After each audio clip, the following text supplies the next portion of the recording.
New identity and the grandeur of its members afforded the Masons with respect and dignity. The first royal member of the Freemasons was Frederick, Prince of Wales. The latest members include Prince Philip, the Duke of Edinburgh, and consort to the current Queen of England, Elizabeth II, who herself is a grand patron to the Masons. However, behind closed doors, the Freemasons were free to indulge in the secret rites and rituals handed down to them by their ancestors, and these became the basis of their levels of membership, called degrees. The Freemasons were not content with power in Britain alone. Their ambitions were far greater. In the years to come, the world would witness Europe and America being plagued by wars and revolutions, each more devastating than the other. However, these would not be as commonly believed, the spontaneous effects of a downtrodden people, but in fact schemes created by the exclusive feud, driven by hunger for absolute power. All this would take place from the very country from which they had fled centuries earlier, and would become the base for their global domination. In 18th century France, the majority of the population was very poor, whilst the aristocracy and royalty lived a life of luxury and extravagance. There existed a wide gulf between the two classes. The Freemasons would use this to make the pledge for power, resulting in the biggest upheaval in French history. The Masons took advantage of the growing atmosphere of anger amongst the French and used it to achieve their own aims with a carefully planned propaganda war. They completely controlled the media system and used it to sway the tide of public opinion. The newspapers were geared into calling for the end of the monarchy and the establishment of a society based on liberty, equality, and fraternity. The Masons' vast amounts of wealth were used to influence the political landscape of France. Politicians funded by the Masons promoted the Masonic ideology. The secret lodges of the Masons were open to members of the French army. High-ranking officers and generals were indoctrinated to the Freemasons' way of thinking. With the people, the politicians, and the military of France under Masonic control, the Masons could finally strike. On the 14th of July, 1789, a group of people stormed the Bastille, a prison in Paris. This sign of resistance against the French authorities triggered off a massive response all over France. People in villages and towns expressed their hatred for the system, symbolized by the monarchy. But it was not until 1793 that the French anger would be cooled. On the 21st of January of the same year, King Louis XVI was beheaded in front of a crowd, heralding an end to the French monarchy and paving the way for another Masonic-controlled state in Europe.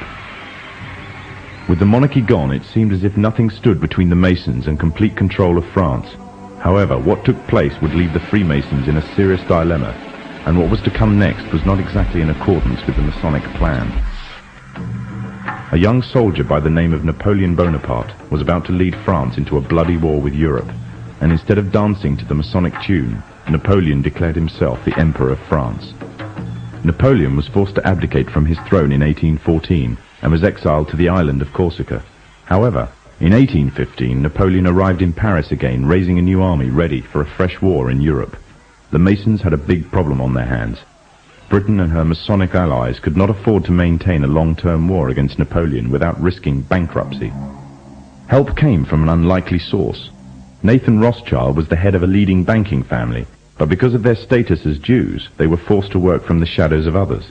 Rothschild seized the opportunity to liberate his people and offered a loan, demanding in return recognition of the Jews as equals to their European counterparts, and the right to openly do business. If the Masons refused, the money could always go to Napoleon. The Masons had no choice but to accept. In 1815, British, Dutch, and Prussian soldiers landed in Waterloo, Belgium, where they met Napoleon's forces and defeated them. Napoleon was captured this time, never to return. France was finally under Masonic control. Although historians make little mention of the Masonic involvement in the revolution, the Masons themselves have to reveal their shadowy movements during this important period in history. In 1904, Marquis de Rosambo, a Freemason, said before a packed audience, "Freemasonry has worked in a hidden but constant manner to prepare the revolution. We are then in complete agreement that Freemasonry was the only author of the revolution, and the applause which I receive from the left, and to which I am little accustomed, proves, gentlemen, that you acknowledge with me that it was Masonry which made the French Revolution."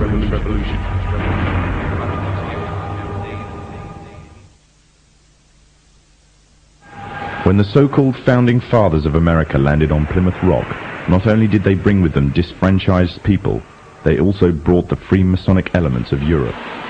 The injustices which the fathers of America were escaping from in Europe was also to be found in the new land, in the form of a tyrannical British regime. In order to gain complete dominance of the new state, the Masons used the same methods to gain control of France. Although the British monarchy was run by the Masons, the American War of Independence was a necessary action, and the people involved in the war were expendable for the Masons to fulfill their dream. Emotions of the people were manipulated into anger, and just like France, anger turned into war. This time, however, previous mistakes would not be repeated. The near defeat the Masons faced against Napoleon and his army in Europe taught the Masons a lesson. Any forthcoming leaders of the resistance must follow the Masonic agenda. The best way to do this was to ensure the leader himself was a Mason, and the leader who took the war to the British was none other than George Washington. On the 4th of July 1776, the Declaration of Independence was made. On the 17th of October 1781, the British were finally defeated and surrendered the colonies to the Americans, and the world's first Masonic state was born, a nation that would represent Masonry in every way. A sign of the Masonic presence in America is plainly visible on the dollar bill, which carries a picture of George Washington, the first Freemasonic president in the world, and a picture of the Freemasonic symbol of the so-called all-seeing one eye.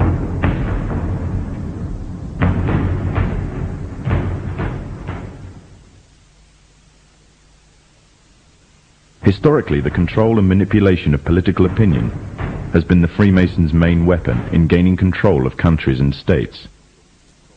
Once in control of the rulers and politicians of a country, laws and political structures could be changed in accordance with their agenda.